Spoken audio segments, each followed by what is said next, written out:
Well, there's nothing that goes better with football than beer, and we're excited to have Golden Road Brewing as one of our newest sponsors for the show.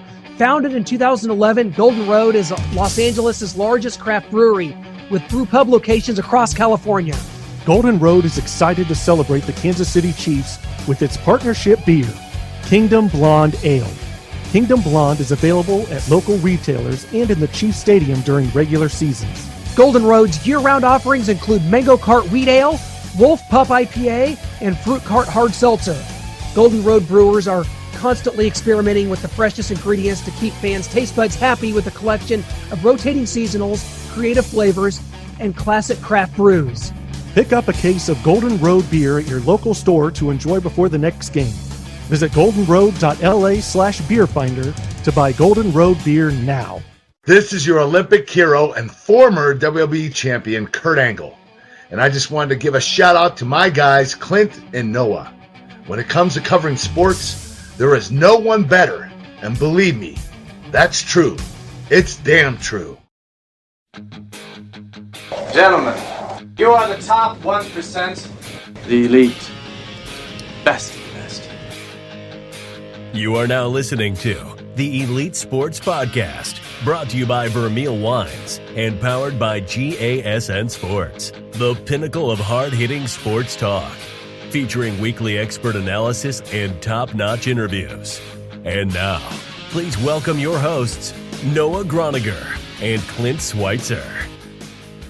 It is a very special Thanksgiving episode of the Elite Sports Podcast. Welcome. Hope everybody is enjoying their Turkey Day. You're watching the Washington football team and the Dallas Cowboys. Maybe you're gearing up to watch some college basketball today if COVID allows. Hopefully you're limiting your gatherings to 10 people or less, unless, you're really feeling rebellious and trying to just live your life and take care of your families and yourselves the way that you feel fit. I guess that's still a thing in America too. Regardless, welcome to the Elite Sports Podcast, Noah. It's great to be here. We're on Thanksgiving, and because our show drops on Thursdays, every year we're going to have a Thanksgiving episode, and this one is probably our best yet. I'm just going to say it really is, because we're going to be talking to one of our good friends, Joe Theismann, going to come on to talk Chiefs, talk NFL, talk Washington football team, Alex Smith. We got it all coming up with him. Then we're going to be previewing Chiefs and Buccaneers with our good friend, former Chief, former Pro Bowler from the Kansas City Chiefs, and current defensive backs coach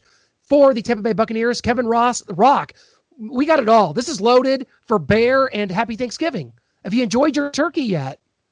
Not quite yet, but happy Thanksgiving to you as well. I'll be partaking in that shortly here.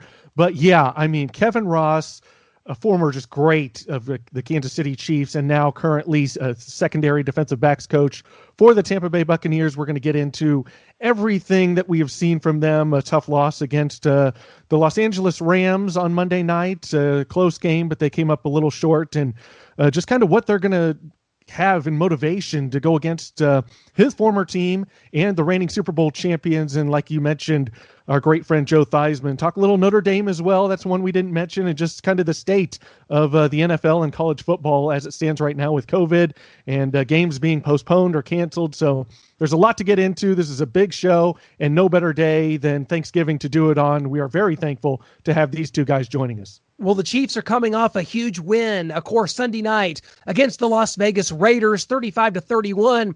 We did a little post-game with our good friend, Mr. Raider himself, George Atkinson, part of the Las Vegas Raiders radio network there. And number 43, the forearm shiver, knocked Lynn Swann unconscious. He's been our good friend for years, and that content's available on our YouTube channel, so check that out at GASN Sports. And here's a hint. Most of the interviews we do, we put them up on the YouTube channel in separate interviews. So, and a lot of times they're via Zoom. Now that didn't happen this week. These are all audio, but go to our YouTube channel. A lot of content sneaks in there that doesn't make it to the podcast. That is what's occurred because we wanted to get it up post game with George Atkinson as the Chiefs beat the Raiders. We had some friendly banter there. The Chiefs win that game. They improved to 9-1. By proxy, the Chiefs were 6-4 after 10 games a year ago. So 9-1, you're still sitting pretty well. But you got the Steelers at 10-0. You're trying to chase them for the 1 seed, and you've got a defense that just didn't look interested in being there in Las Vegas. What do we make of this? This is the time last year where the Chiefs defense really turned it around. The Frank Clark started getting after the quarterback. The Chris Jones came back from an injury and started affecting things. That Tyrann Mathieu, the Honey Badger, became a leader on this defense. Now, I don't really know what to make of it. I think they can turn it on. I think that there's players on this defense. I think they can get better, and I think they can carry the day, and I think this team can win another Super Bowl. But things are definitely not looking good on the defensive side of the ball. Offensively, Patrick Mahomes and the offense gets it done. He's magic. He gets the ball in his hands. There's a minute 48, and there was never a doubt. They go down and score. Travis Kelce is the best tight end in football, and I won't even listen to an argument against that. But, man, this defense is going to have to get better, and it's going to have to start Sunday. Absolutely. This is 2 games against the Las Vegas Raiders. The first game, nobody showed up. The coaching staff, the offense, the defense. It was just a disaster. And this game, the offense showed up. I liked the game plan on offense, what they were doing. But the defense, Spags, and just those players out there on the field did not show up.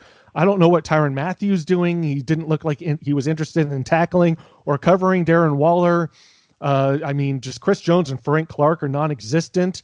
We're actually number 1 in the league percentage-wise of getting pressure on the quarterback, but we're near the bottom of the league in sacks, and that resulting in anything positive for this team. We're getting the pressure, but the quarterback's still getting the ball off, obviously still completing it as teams are putting up 30 points just religiously against our defense. So, yeah, they've got to get things figured out. This is going to be a big test against the Tampa Bay Buccaneers. Tom Brady, you've got to affect him. In their 4 losses that they have this season in the Bucs, the teams get pressure on him. The Saints twice, the Bears and the Rams put pressure on Tom Brady, and that caused him to get off schedule, not be on target with his throws. They have a lot of weapons out there, whether it's Antonio Brown, Chris Godwin, Gronk, Mike Evans. So the Chiefs secondary is going to be challenged, but this defensive line, it's on them to get pressure on a statuesque quarterback who's going to be back there. You know where he's going to be. He's not going to elude or move around or move from that spot. He's going to be in that one area. You've got to affect the quarterback or we're going to lose. Well, I see a very diminished Tom Brady. I think you've seen it over the last few games. He's just not being able to effectively get the ball downfield. Antonio Brown has kind of struggled upon returning to, the game of football. Rob Gronkowski's just there for a paycheck. I don't think much of Bruce Arians. We heard him in the booth. He was atrocious in the booth for CBS, and now he's kind of trying to piece this together. The running back's 100 years old. I think what you're seeing out of the Bucs, and you're a guy, I'm just going to throw you under the bus here, man, in a very respectful way. You're always one of those people that wherever Antonio Brown goes, that's the team that's going to win the Super Bowl. And this Bucs team is falling apart. And you know what? They very well could beat the Chiefs on Sunday. We've seen how bad the Chiefs defense has played.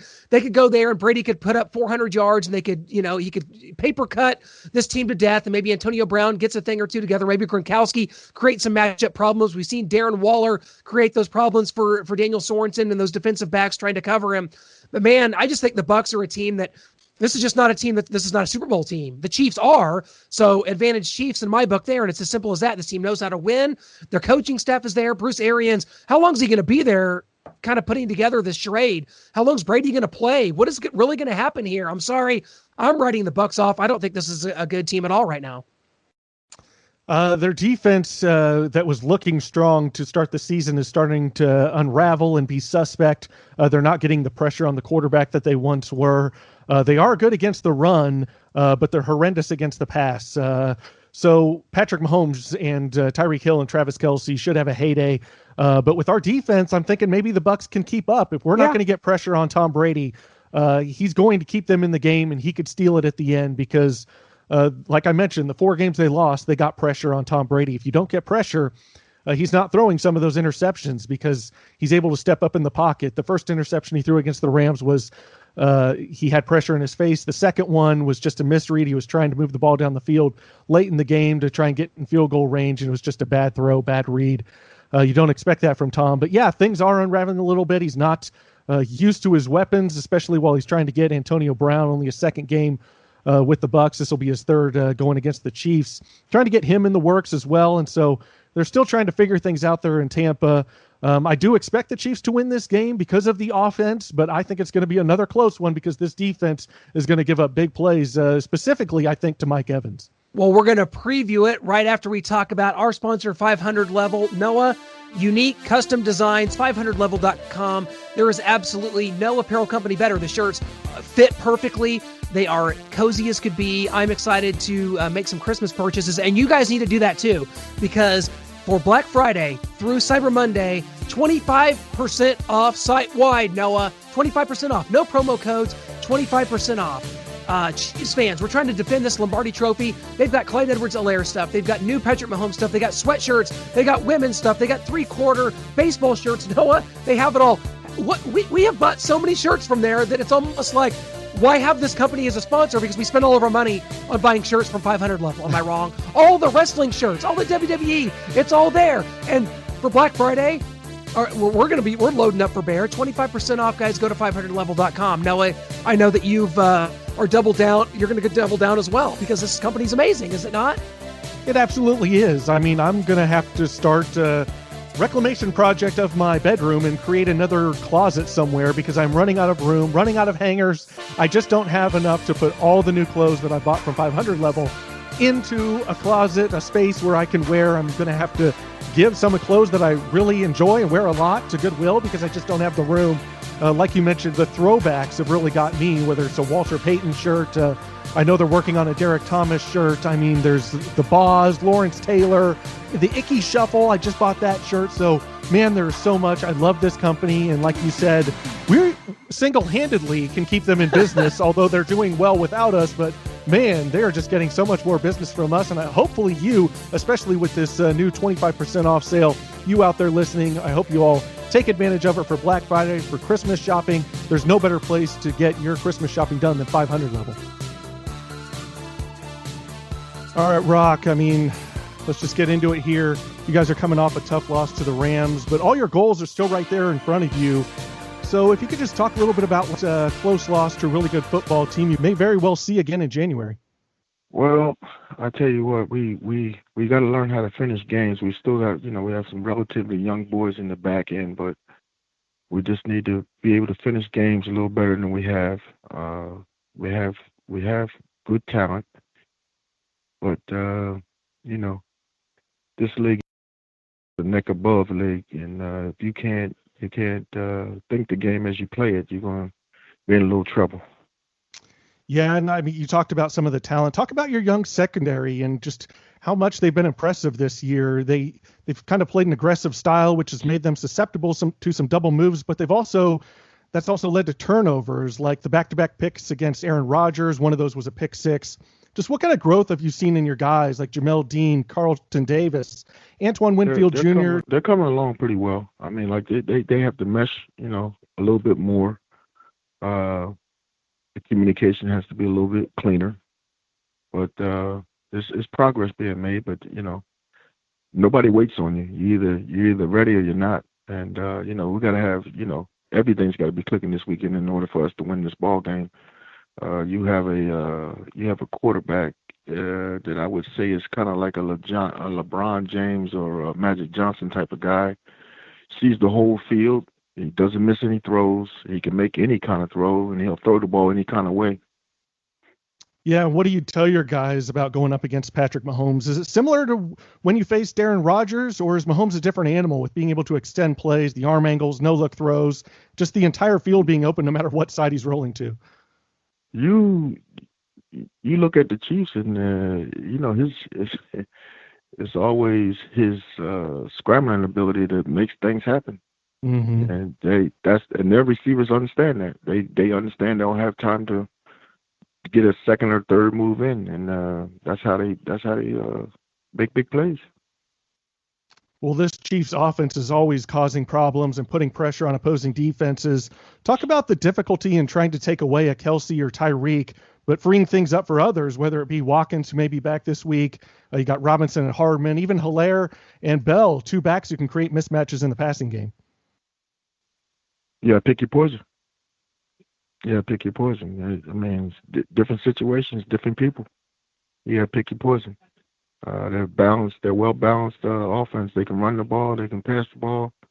They can screen you. They can go deep. They got you got a hell of a deal that you got to defend. Be a great challenge for us. Yeah, and the Chiefs defense has been struggling here, just coming off this game against the Raiders. They ended up winning, but the defense has looked very susceptible at times. But I want to talk to you a little bit about the quarterback you got down there in Tampa, Tom Brady. I mean, his preparation, he's got a competitive fire to win, and enthusiasm for practice. Just what has he meant to the organization? Well, he's definitely showed people how to prepare for games and how to what it takes to win and things like that. We just have to, like I said, we just have to gel. I think the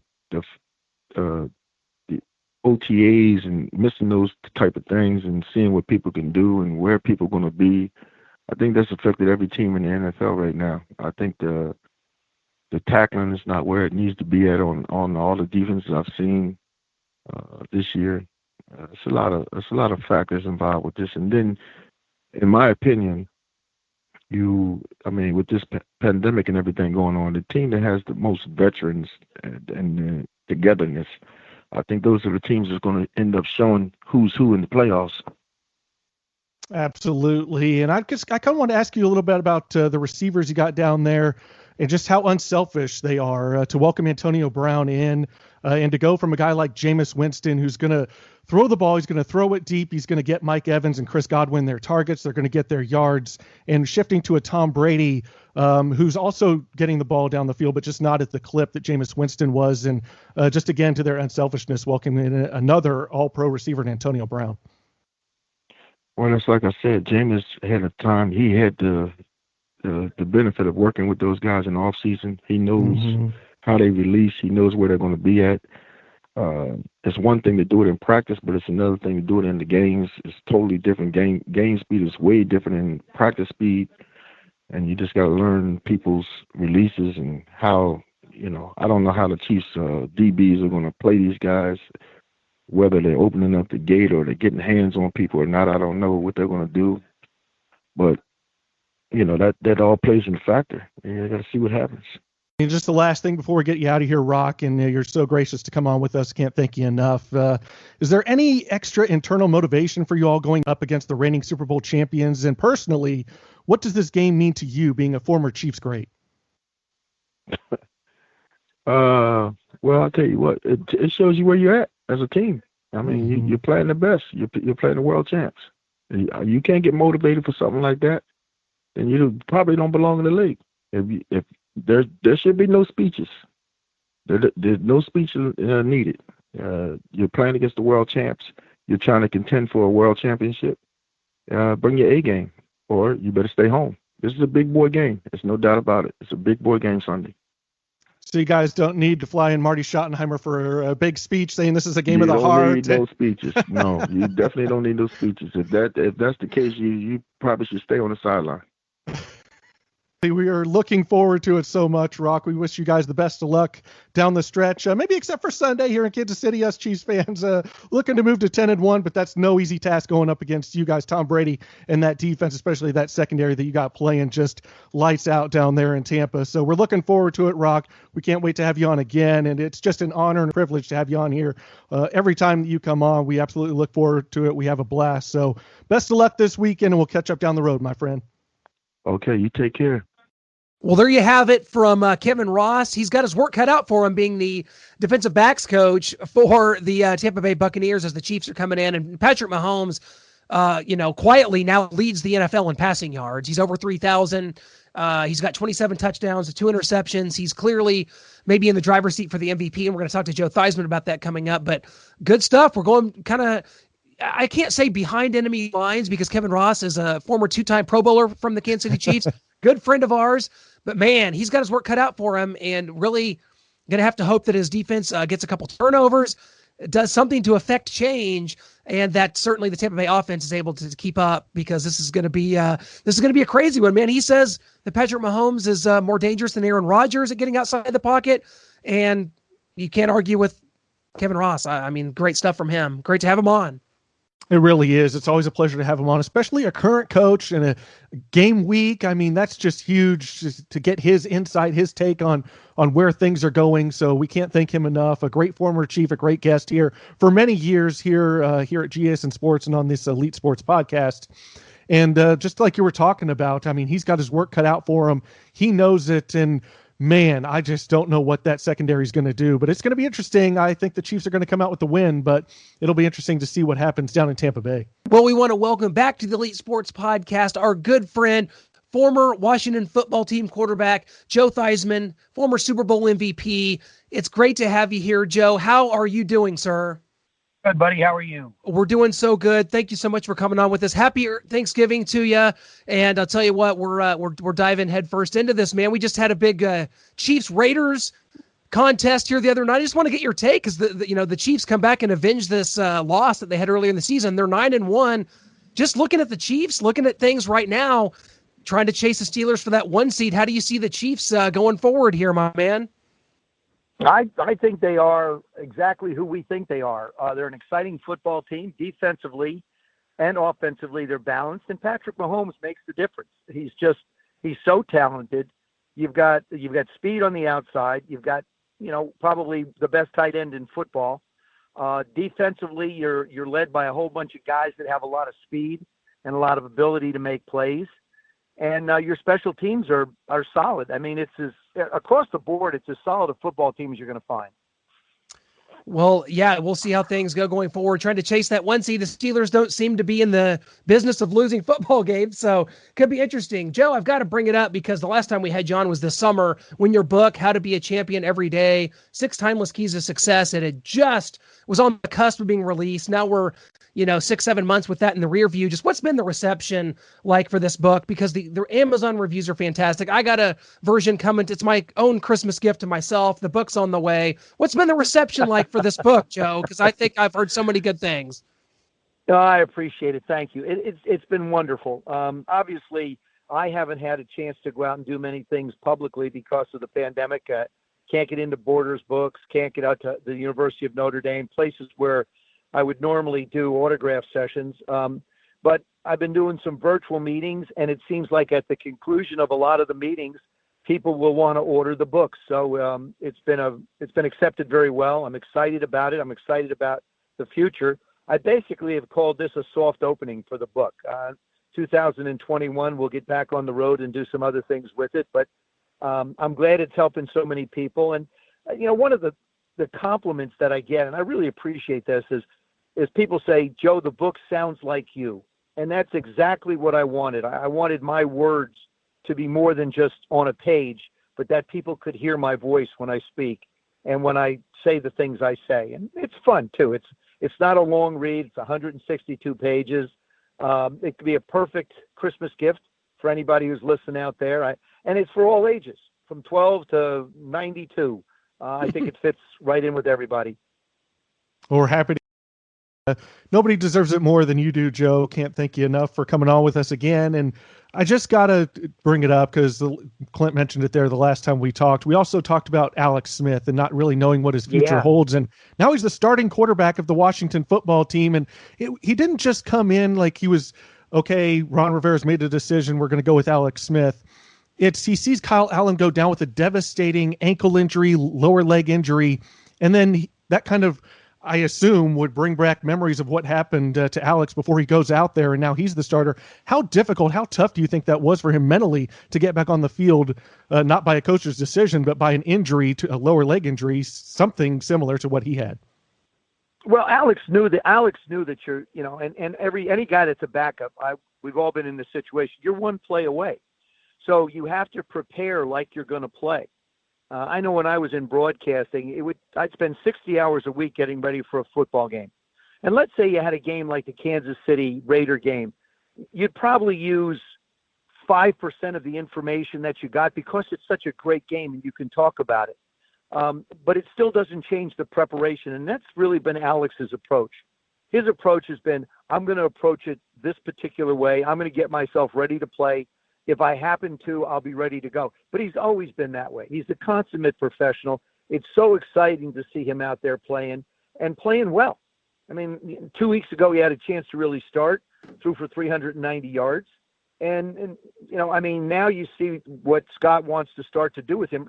What people forget about this Washington football team, there's newness everywhere. There's a whole bunch of new guys on the defense. There's new coaches. There's Alex is new into the system. Scott's new as a coordinator. Your running backs are different and new. Everything is just so raw that, hopefully this game on Thursday is going to be a big litmus test for us to see exactly where they are, because the Cowboys look like they're playing better football now. This isn't the same Cowboy team that the Washington football team played a few weeks back. Mm-hmm.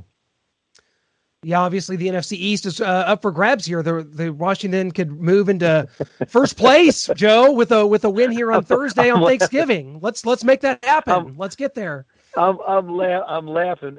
You're 3-7 and you're tied for the division lead. I mean, it's like, wow. Where is the NFC East gone? I think they'll get better as they go. I mean, Philadelphia is really struggling to figure out what they want to do, and Carson's having just a disaster of a year.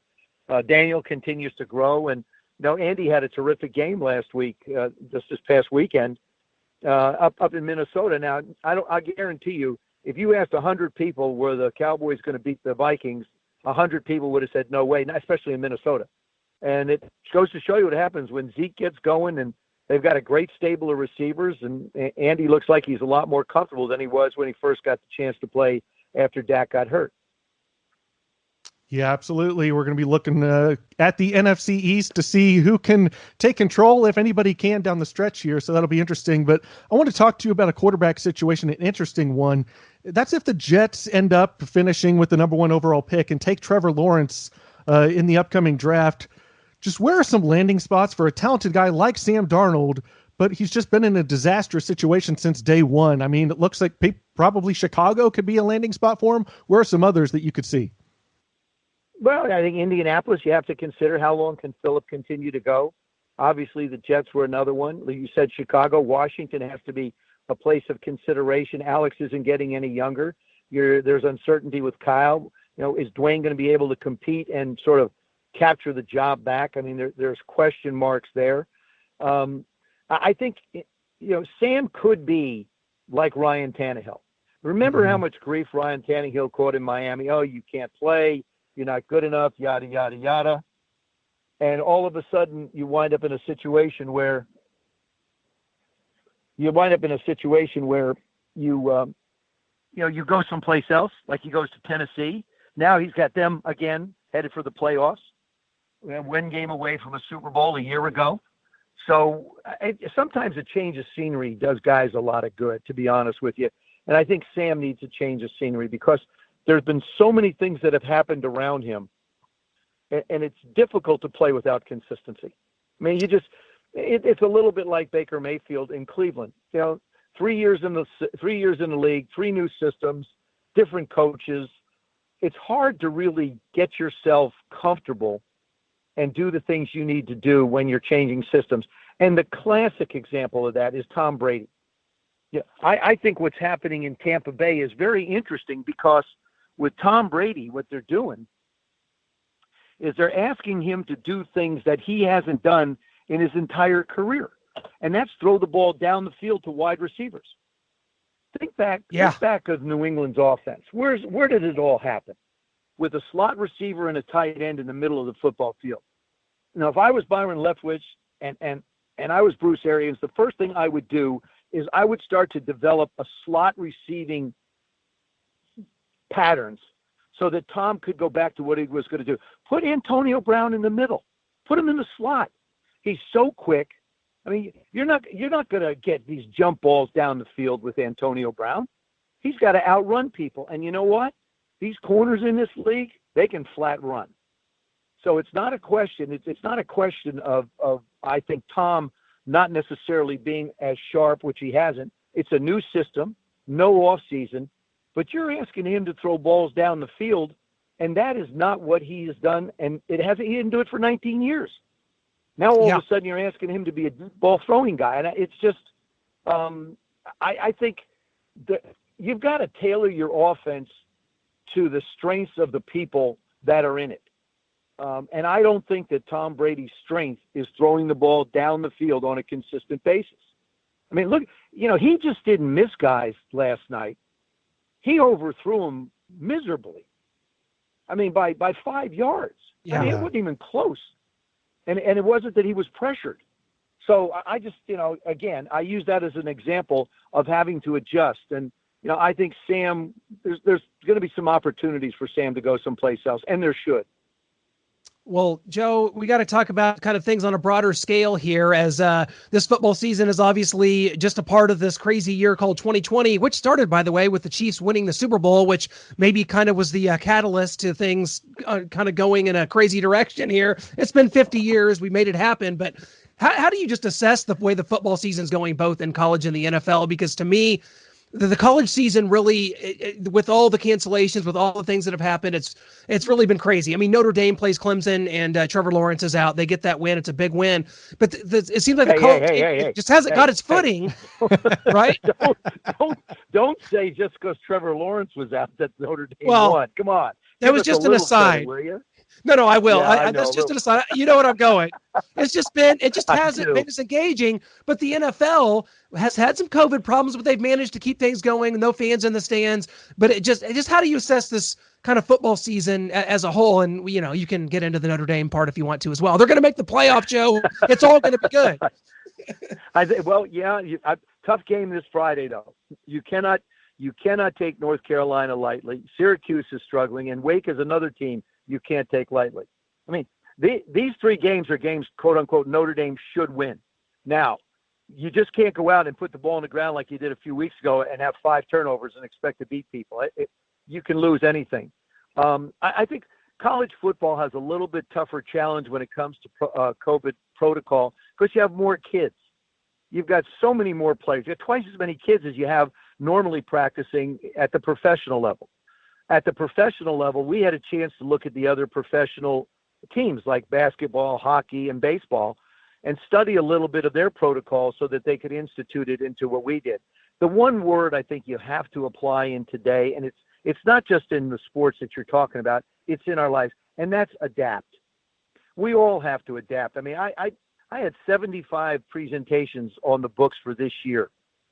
I've had 40 of them moved to next year, and many of them have become virtual. I mean, do you know how hard it is to stare into a little green dot for 30 minutes? And especially when you're used to being, in front of an audience. I talk with my hands, I move around, I go down into the audience. And I've had to adapt in a certain way when it comes to quote unquote my job. But I think both college football and professional football have done an unbelievable job of keeping the seasons going. And I hope we can continue to do that. If there's a protocol that's, breached, I guess you could say, not through anyone's choice, but it happens, it's handled in a very specific way. The testing is done on a continuing basis. And that's what we need. And, we keep our fingers crossed, and hopefully, maybe before a month or two, we'll have some type of a vaccine that will give people hope and say, okay, let the players try it. Let's see what happens. I think first responders should get it first. The military should get it. And those people out on the front lines, police officers, firemen, and obviously, like I said, those people that are in the hospitals. I mean, that's the priorities as I see it. And then we move to the general population. Well, absolutely. Well said, Joe. And I'll tell you what, before we get you out of here, we got to go into our first and goal, which is 4 quick questions. And you give us just whatever comes to mind, my friend. This will be fun. I love it. My first question is, what is your favorite football movie other than Love on the Sidelines, of course? Rudy. Being a Notre Dame guy, Rudy is everything. I mean, I love that one. And, obviously the other one is The Blind Side, because it really starts with my broken leg in there. Plus Sandra Bullock is in it. And, what the heck? Can't beat that. It's worth watching. Okay. But I would say Rudy. I love both. And we actually, Noah and I met the Leanne Toohey for a film we're doing on SEC football and got to interview her. And I'll tell you what, after getting to know her, Sandra Bullock, I don't know what she did or how much time she spent with Leanne, but she was so spot on. It's unbelievable. So great stuff there. In our second and goal question here, is MVP. We got the MVP race. Who do you have so far? A lot of people like Mahomes, but you can't discount Josh Allen, who's having a great season. Russell Wilson, Big Ben, of course, they're undefeated. Aaron Rodgers, maybe even Tom Brady, although he's slipping off here in two of his last 3 games. He's had some rough outings. I think Russell Wilson has sort of come back to earth a little bit. He was sort of moving ahead. Patrick has been very consistent, and once again, what is an MVP? An MVP is the most valuable player to his team as exhibited by his play in the National Football League. That's the way I define it. And, Patrick once again has shown in different occasions, at least 2 this year, that he is the difference between Kansas City winning and losing. And so right now I think he has edge. And Ben's, to me, I'd go Patrick and Ben right now, to be honest with you. If I was going to go 1 and 2, I think Russell is going to be up there. And, Aaron Rodgers was another one. Aaron Rodgers, Russell Wilson, they were right there, and they probably will be depending upon the latter part of the season. We're looking at, can you believe we only have 6 games left? And it's only going to be 5 for some people after Thanksgiving. Yeah. But I think Ben has to be considered as an MVP. Yeah, wonderfully said. I'll tell you this. Washington football and Thanksgiving, it goes together just like my uncle drinking too many beers and trying to talk about defense and blitzes. It just goes together. It's what we do every year. So with that being said, Joe, you had a lot of memorable moments, a lot of Thanksgivings, a lot of moments with the Washington football team, then the Redskins. Maybe we'll beep that out in post-production. But do you have a moment, a memory, a game, a time that stands out for you on Thanksgiving while playing? Yeah, just the fact that we played. I played in 2 of them. I played in 1974. We lost that one 24-23. And I played in 1978. We got beat pretty bad in that one, like 35-10. I remember it wasn't a very good day. The Cowboys, they were always the barometer of excellence for me. They would always win championships when I got in the league. If I could play well against them, I felt like I belonged. But just the fact that you were playing on Thanksgiving, keep in mind, there wasn't a Thursday night game. There weren't Sunday night games. There was Monday Night Football and Thanksgiving. Those were the 2 big days for us in the National Football League when I played. So that was a chance to let your peers see how you played football. It was a chance to show what kind of football team you were. And Thanksgiving was always special because you knew there were a ton of eyes on you. And, we were always playing the Cowboys, and it was either going to be them or us when I was with the football team. That, we're going to wind up doing something. All right, our last one here, Joe, before we let you go. Super Bowl picks, we're more than halfway through the year. Who do you got? We're going to hold your feet to the fire. These are the ones. We're stamping them in the record books. So who you got? Oh, great. Thank you so much. I appreciate that, as always. Here you You're go, quite welcome. doing it to me again. Yeah, I've always believed championships are won by defenses. You can't count out Indianapolis. You can't count out Tennessee. Obviously, Kansas City. Obviously, Pittsburgh. Those to me are the 4 obvious. The NFC, it's a little bit more dicey in the NFC when you start to look at teams and say, okay, Seattle, could they get back? Could they get back on a run? Green Bay, could they get back on a run? I don't see anybody coming out of the NFC East. The Saints. I'm not sure whether Drew's going to come back, but look at the job. The job that Sean Payton does. Taysom Hill is a Swiss Army knife. Okay. And Sean Payton is the perfect guy to have someone with his versatility. I think New Orleans has been screwed twice in the last 2 years from getting there. So I'm going to go with New Orleans. I think the 3rd time is going to be a charm for them. And in the AFC, I think it'd be Pittsburgh. I think it'd be Pittsburgh and New Orleans. So there I am. This was all going so well, and we were getting ready to send you off with a warm and happy. We were such good friends, Joe. What happened? But hey, you can't deny. But you know what? Wait. Let me think again. The Chiefs are really something. You know what I'm saying? Look at. It's really funny though. Look at the AFC. Is Baltimore going to get back their swag? You've got the Steelers. Then you've got Kansas City. Then you've got the Titans. Then you've got Indianapolis. The AFC is loaded with people. It's going to who be have fun. a chance to be able to be there. The Raiders aren't bad either, Joe. The Raiders are pretty good. We've seen them too. Exactly. I mean, what a terrific job they're doing. And you got to remember, I mean, both games against Kansas City, they put up 30 points. Yep. I mean, and these are two darn good football teams. But I think Derek Carr is just playing really good football. I'm thrilled for him. He is. It's going to be so much fun down the stretch, Joe. Honest to goodness, we can't thank you enough. It's we have you on a couple times a year, and it always just we can't thank you enough. Happy Thanksgiving to you and your family. Hope it's wonderful. Again, the book is How to Be a Champion Every Day: 6 Timeless Keys to Success. After all these years of having you on, Joe, 2021 is the year we're going to get out to a book signing. We're going to come see you in person and finally shake your hand in person. We got to make that happen. I look forward to it. Thank you. And everybody, please stay safe and have a wonderful, safe Thanksgiving. Thanks, guys. You too. Thank you. Does anything warm your heart like having Joe Theismann, former quarterback for the Washington football team, join us on Thanksgiving to talk about the Washington football team playing on Thanksgiving, the Kansas City Chiefs, Notre Dame, his favorite football movies, Rudy. I guess I should have guessed that. Yeah. But that was tremendous. And every time we have him on, he's one of the more surreal guests to me because when we started this, we were just trying to get anybody we could, any former player, anyone that had ties to the game that would talk to us about football. And to think that, it all built up to having guests on like Joe Theismann. It all built up to us making a film about SEC football, that we had Sean Salisbury work for us for a year doing videos for us on our Not For Long Pro Football show. All the things that have happened. Joe Theismann's a big part of that. And honestly, I'm thankful for Joe Theismann. I love that guy. I think he's one of the nicest guys in sports. We always talk about that Sunday night crew with Mike Patrick, Paul McGuire, and Joe, of course. Man, this was cool and great to have him on. It sounds like he's doing great. The book is doing wonderfully. I've got a copy on the way, and I'm a Joe Theismann fan. I can't help it.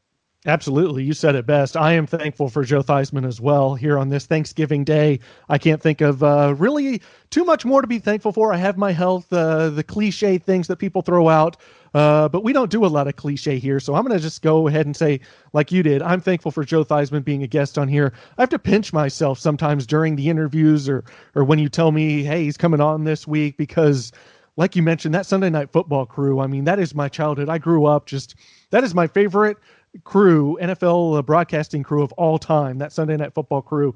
So having him on, talking to him, being friends with him, and joking around with him, getting him to laugh, him getting us to laugh. I mean, there's nothing better on this Thanksgiving Day than that right there. So I got to thank Joe Theismann for coming on with us. It's an absolute honor, a privilege, and I definitely don't take it for granted. Well, Joe didn't like me throwing shade on the Notre Dame's victory over Clemson. I wasn't trying to do so, just pointing out that Trevor Lawrence wasn't there. He talked about the Irish playing at North Carolina, a team I think's kind of been overhyped all year. I'm just not really into what North Carolina has done. Granted, I haven't seen them play a whole lot. This weekend, Noah, typically is my favorite weekend in sports because you've got college games, you've got pro games starting on Thursday. Usually on Black Friday, you've got like Missouri, Arkansas. That's when usually you have the Iron Bowl. Everything is so off kilter this year that and I'm looking at the matchups. Yes, the Iron Bowl's this year. It's on Saturday at 2:30. It's a CBS game, but Auburn, Alabama, it just doesn't have much cachet. We know that Alabama's probably the best team in college football right now. Yeah, you got LSU, A&M. Missouri was supposed to play Arkansas. They're not even playing this opponent that they were supposed to play.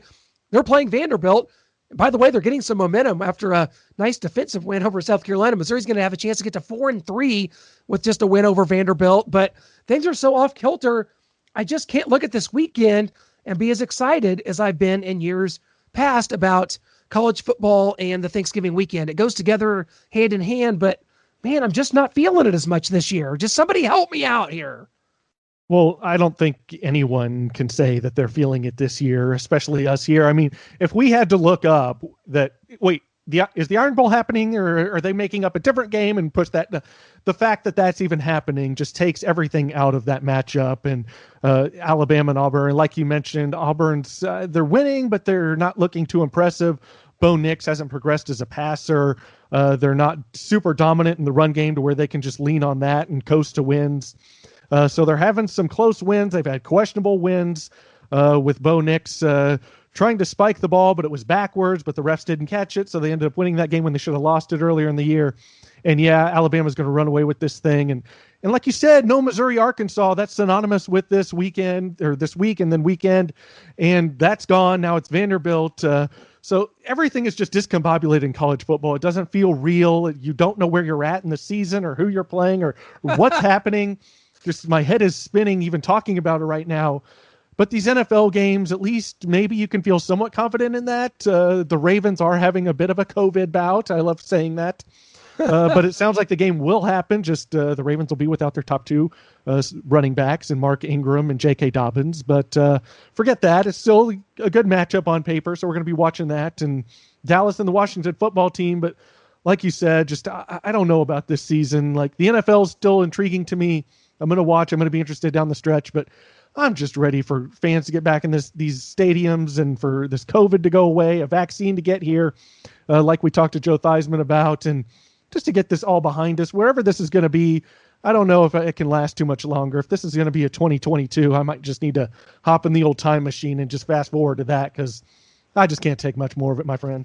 Yeah, and especially for us, we're on post-production on our college football, SEC football documentary, Saturday Supremacy, which we quit our jobs and we followed the SEC around for a year. We went to a different game every week. We experienced the culture. We were there.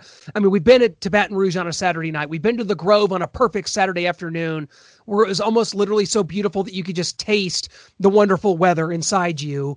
We've been to Columbia, Missouri, on a big game and seen Drew Lock play against the Georgia Bulldogs.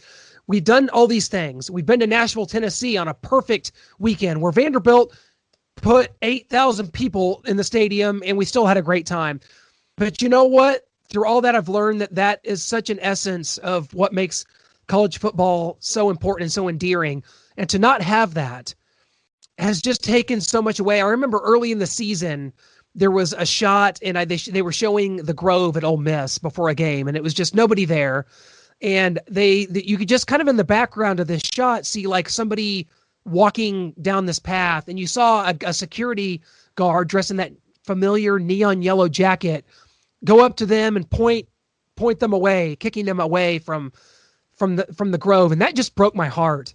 It just made me realize how much that we count on that for what college football is and the bonds that tie. I mean, we're working on this film, man, and we're learning the culture and how important these places are, these stadiums are, these teams are, their colors, the uniforms, the tailgates, how important that is. And to not have it, I hate to complain because I'm so glad games are being played. And I know it's annoying, and all year we've been trying to get credentialed and go to these games, and the rug keeps getting pulled out. But the essence of college football is the people. And without that, and I know there's people in the stadiums, there's more people in stadiums than there are National Football League. Heck, if you'd watch Oklahoma last week, that looked like a sellout to me, and I don't get it. But, man, it just hurts. It's not the same. I'm ready like you to move on and get this, and maybe make this a blip on the radar instead of the freaking quote-unquote new normal, because I can't abide by that. No, new normal, I'm running away from that phrase. If that's the new normal, then I'm just going to have to find a place. Are things going better in Canada? What country? Where are things just back to how they were? And that's where I'm going to live out the rest of my days on this earth, because the masks, I'm willing to do it. I am doing it. It's fine for now. But if you're talking just 5 more years of a mask or something, like I got to get out of here. I got to check out. I'm sorry. I can't be doing this. And you said it, man, like our film, like you've said it before and I'll say it now, like this could end up being a time period piece. And I hope it's not. I hope that we get back to normal, the regular normal, sooner rather than later. Hopefully 2021 football season, it's 100% capacity. I don't think that's going to be the case, but I can hope here, can I? Yeah, let's hope. And let's hope that you guys have a wonderful Thanksgiving. Don't listen to anybody. Don't let anyone tell you what you can or can't do. If you feel safe, if you want to get together, do it and do it safely. You know what to do. You're humans. You're Americans. You've been free your whole lives. You guys know what to do. You know how to combat this. If you have relatives that are, at risk, that you don't put them at risk. I think that's pretty common. We don't need a bunch of people telling us what we can and can't do. So enjoy it. Enjoy some football. Hopefully we get through this and we can get on to bigger and better things. But guys, it's still Thanksgiving. We still got football on, and we still had Joe Theismann on this podcast. So you know what? Things aren't all bad. Happy Thanksgiving, truly, from us to you. Hit that subscribe button. Apple Podcasts, Google Play, Stitcher, or Spotify. Again, as always, the website, gasnsports.com. Hit us up there. That's where all of our articles, our archives, our interviews, our podcasts are all there. Hit us up, of course, gasnsports.com. Happy Thanksgiving, and thanks so much, guys. We will be back next week